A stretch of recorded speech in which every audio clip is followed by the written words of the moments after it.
So, good evening, everyone. So, welcome back to my channel.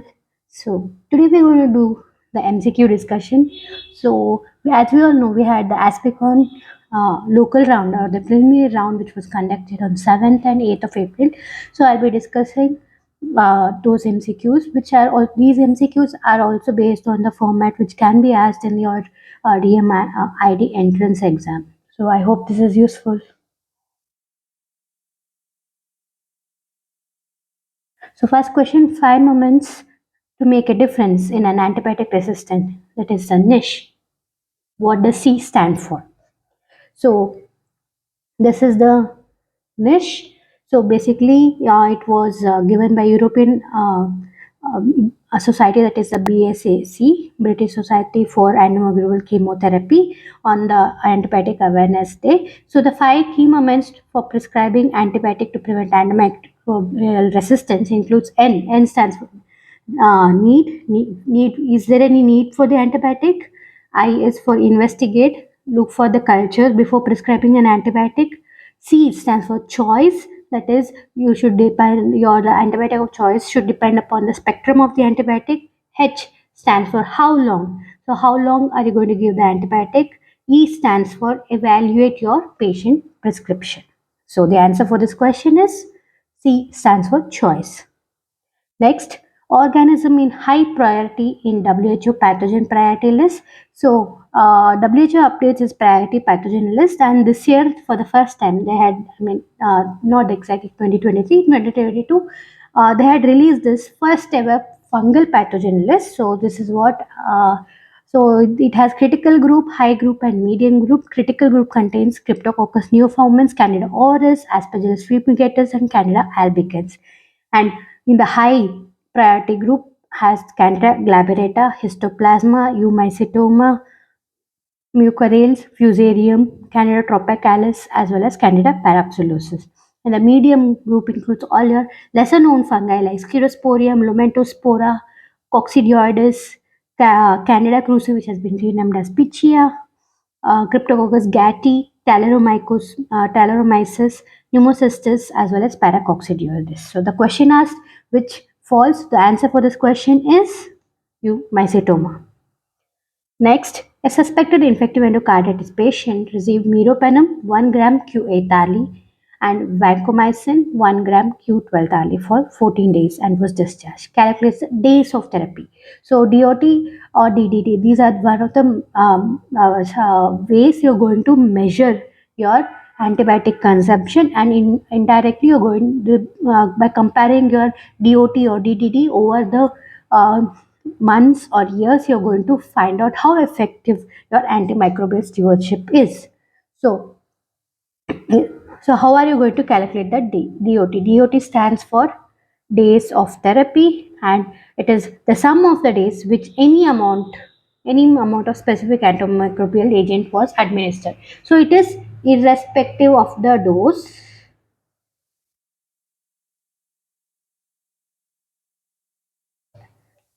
So or frequency.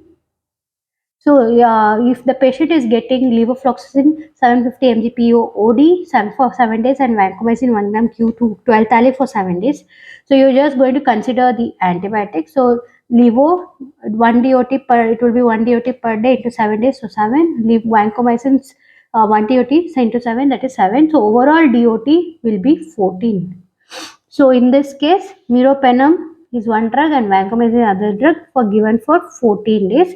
So 14 for Meropenem and 14 for vancomycin. The answer is 28.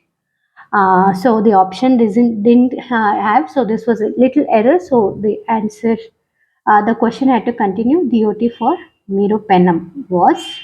So answer is 28.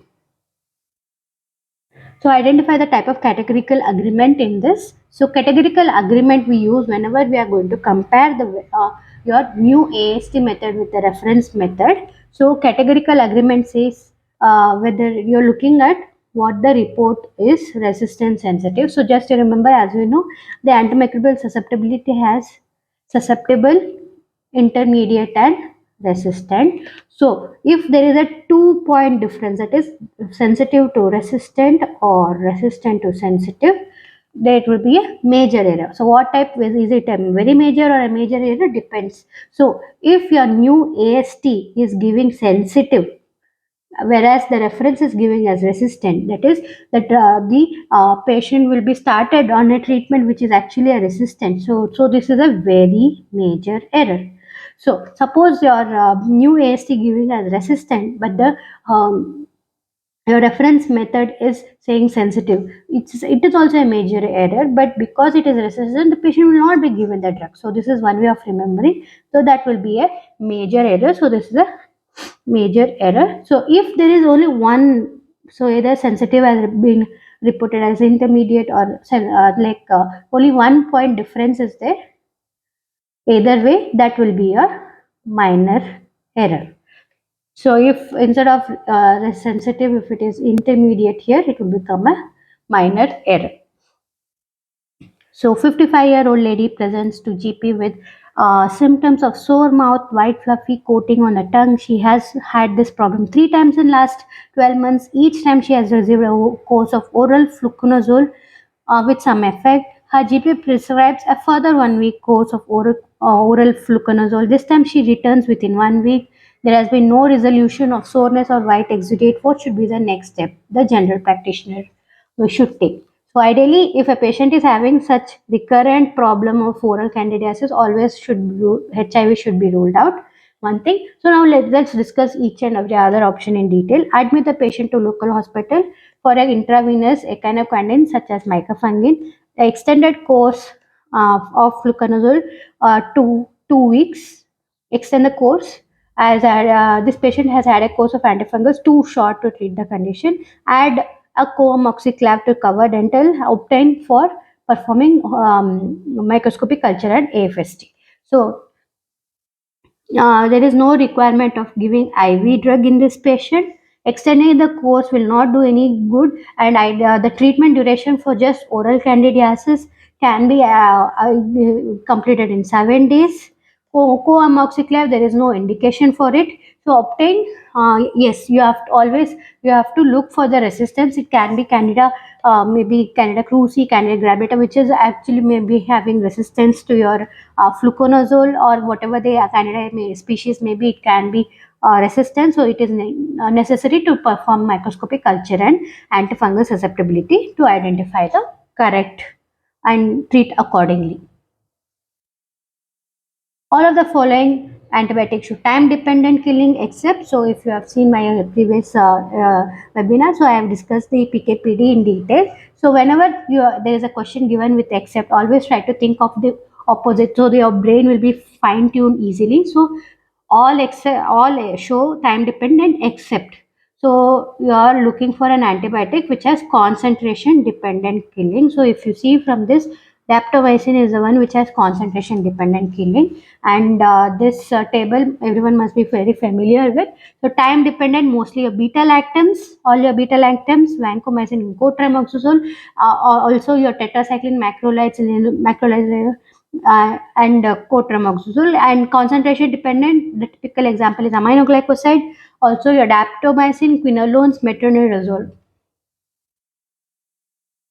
Next, a 56-year-old female post-TB pulmonary fibrosis was diagnosed as CPA, that is chronic pulmonary aspergillosis, 1 year back, and she was started on itraconazole 200 mg BD, after which she had improved significantly. However, she was not on regular follow-up and treatment. Her symptoms have worsened from past 2 months in spite of regular itraconazole.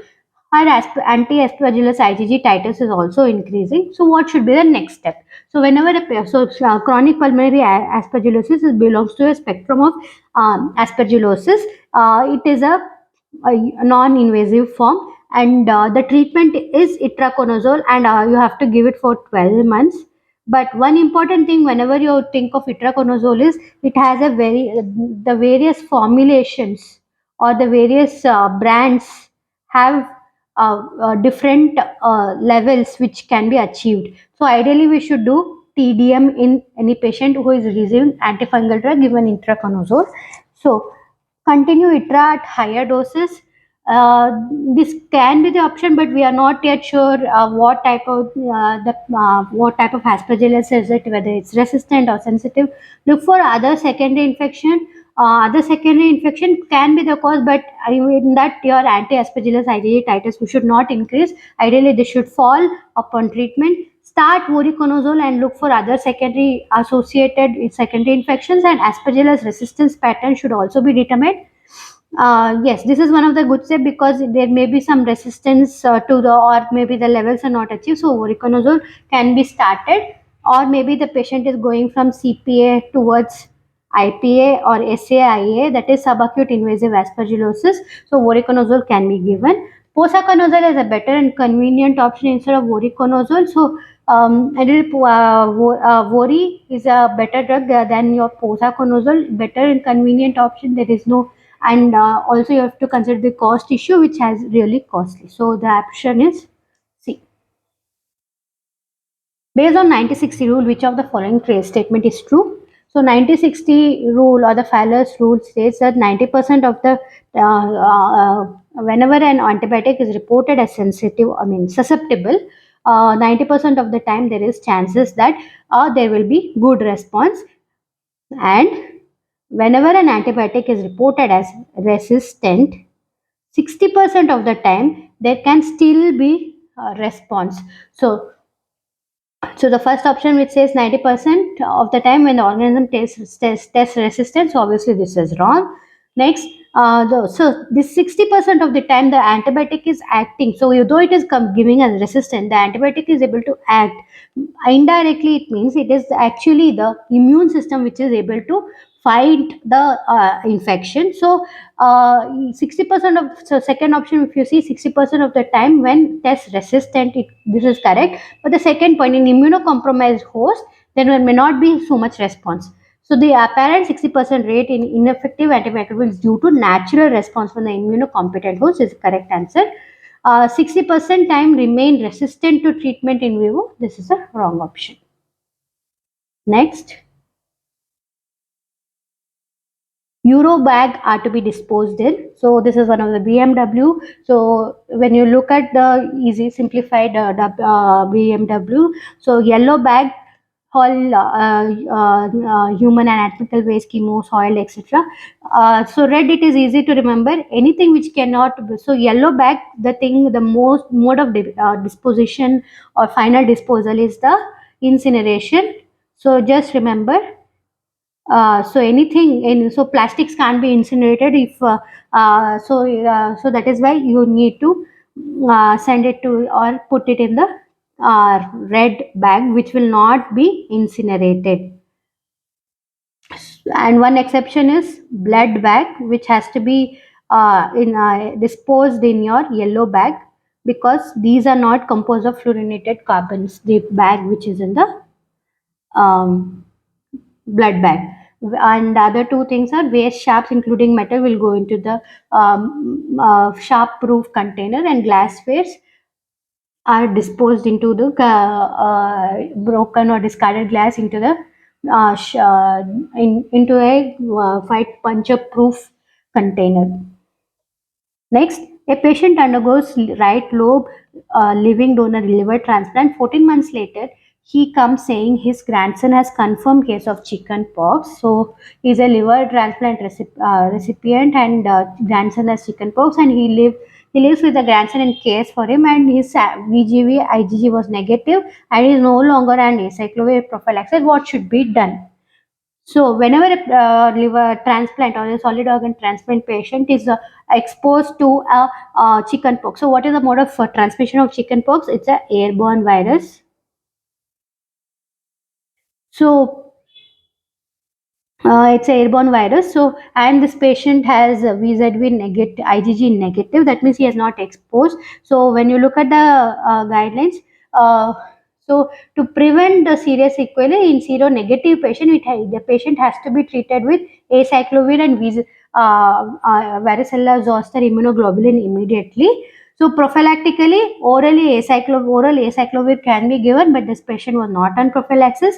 In moderate to severe presentation, intravenous acyclovir should be preferred, and in case the patient was seropositive, and who show positive cellular response to VZV stimulation, uh, uh, they can usually present with mild course of varicella, but so that is why prophylactic acyclovir or VZIG treatment is may be differed in this situation if the patient is having seropositive status. That is why if at all the patient is seropositive, they have to be properly, adequately vaccinated. So vaccination against VZV is effective in most cases. So prior to the transplant, the patient has to be vaccinated. So what falls about back-end AMSP strategies?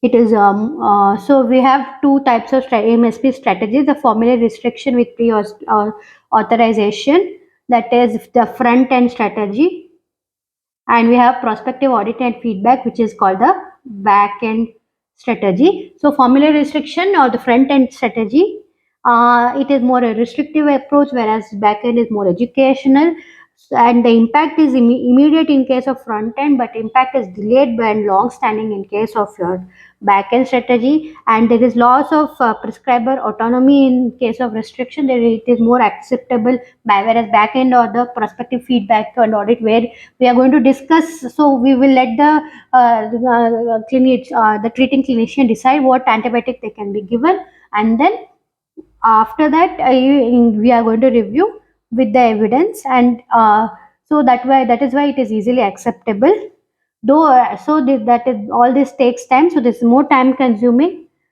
and whereas the front end strategy is less time consuming, but has a very sustained outcome, whereas this front end strategy or restrictive may not have good sustained response.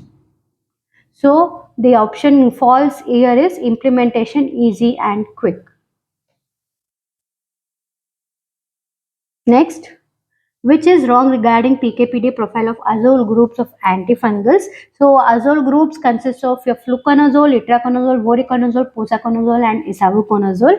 In general, the adverse effects. So this is a very beautiful infographic presented by the Febrile podcast.